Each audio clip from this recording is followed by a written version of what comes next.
Bé, companys, com tot lo bo, això també arriba a la seva fi. En aquesta última secció del podcast us vaig a fer una xicoteta reflexió autoconclusiva que no té res a veure ni amb tavernes ni res semblant. D'aquesta part que cadascú agafi allò que li puga interessar o li faci profit, d'acord? Si bé ho pensem, molts cops podríem preguntar-nos: com hem arribat fins ací? I ara què? Quin sentit té tot això? Però així estem, xiquets. Igual que les grans històries. Eixes històries que realment importen. Històries plenes d'oscuritat, de perills i de lluita diària. Històries d'eixes que no vols saber al final perquè dius: com collons van acabar bé?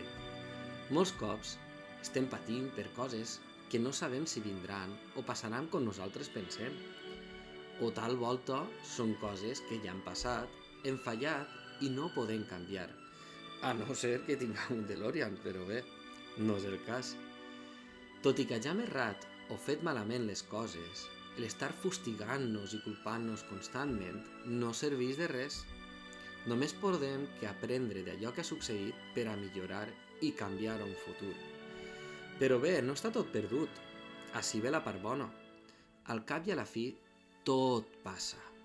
Com ixes ombres profundes que acaben per donar lloc a un nou dia, i quan brilla el sol ho fa més radiant que mai en eixe caloret faller que tenim ací.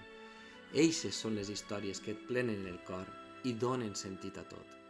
I si bé els protagonistes d'eixes històries estan tentats a rendir-se un i mil cops, bé siga per la feina, els estudis, el cansanci, situació personal, familiar, econòmica o afectiva, no ho fan.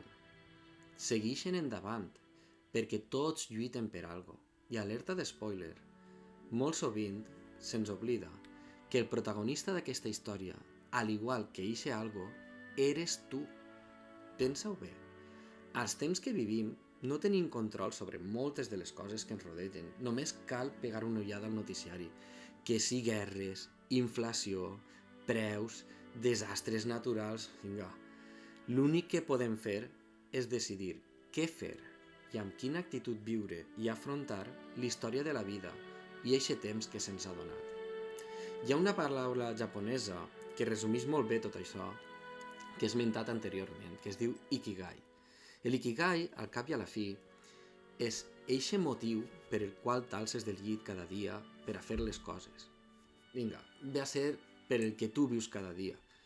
Feu la cerca per internet i veureu que l'ikigai és una cosa que, a banda de fer aquest treball d'introspecció de cadascun de vosaltres i buscar-lo una mica i tot això, podeu treballar per a fer-lo. Hi ha un dibuix amb uns cercles concèntrics que el que ve a dir al cap i a la fi és que és una intersecció entre el que tu vols, el que necessites, el que se't dona bé fer, el que et dona de menjar i el que et dona o t'agrada i t'alegra el dia. Tu vas prenent cada secció i el que és en la intersecció del fons de tot, és a dir, el que està al centre, és el teu Ikigai, no? És la motivació que et dona cada dia per a fer les coses. I no hi ha una fórmula màgica per aconseguir-ho. Per aconseguir-ho, l'únic que hi ha que fer és, encara que siga un passet de puça, fer cada dia allò que et porte més propet d'aquest propòsit. Encara que siga poquet, però poquito que va caro. Poquet a poquet o de mica en mica es plena la pica, que diuen en valencià, no? Totes aquelles persones o coses que t'allunyen d'això, quan més lluny, millor. I si n'hi ha gent que, pel contrari, et fa bé, t'ajuda a anar cap a aquesta direcció, t'empenta, t'apoya i tot, doncs tira-li, apoya't d'aquestes persones, rodeja't d'aquesta gent.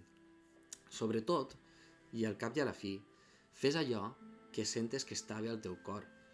Jo què sé, estudia, menja, patina, escriu, nada, aprèn, canta, balla, no sé, grava un podcast, jo què sé. A veure, també sempre i quan no siga una locura en plan de que vagis per ahí tot zumbat en una katana, si el teu cor el diu això, no ho facis, d'acord? Però bé, bromes a part, el que vull dir és que sempre hi haurà gent apoyant-te o gent que estarà criticant-te i posant-te por per a que no facis allò que tu vols fer. Al final, com dia Taylor Swift, no? Haters gonna hate, i facis el que facis, tant si els agrada com si no els agrada, sé, xiquet, que els donen a ells i al món d'Uber. D'acord? I bé, el punt d'aquesta reflexió sé que no té res que veure absolutament amb el podcast, el poble i res semblant amb el que he estat dient, però em pareixia molt interessant compartir-ho amb tots vosaltres i si encara que hagi sigut només ajudat a una única persona que està escoltant això o que aconseguisca enfocar la seva energia i la seva vida en allò que li interessa o en el buscar l'ikigai en que fora i tot això, crec que aquestes paraules i aquesta secció haurà valgut la pena. Bé, arribats a este punt, em despedisc, no me'n vaig a Valinor com els elfos, però us dedique que sigueu feliços, que la força us acompanye i au cacau. Per cert, se m'oblidava i abans d'anar-me'n us deixaré amb una cançoneta d'una sèrie que té un transfons molt bonic també i la búsqueda final del tresor és millor que allò que penseu. Aixina que em despedís de vosaltres dient Minna, ore va Enrique Costa, Kaizo Kuoni, ore wa naru!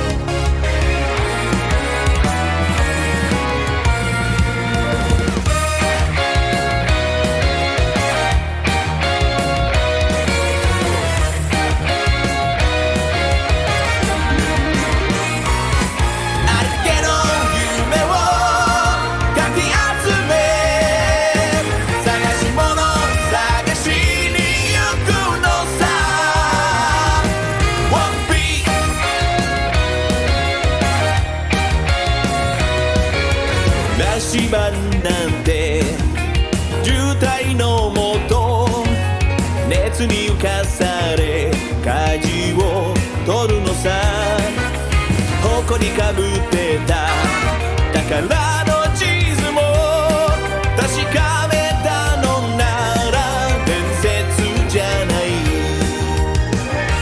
個人的な嵐は誰かのバイオ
真に受けて信じちゃっても肩を押されて一歩リードさ今度会えたなら話す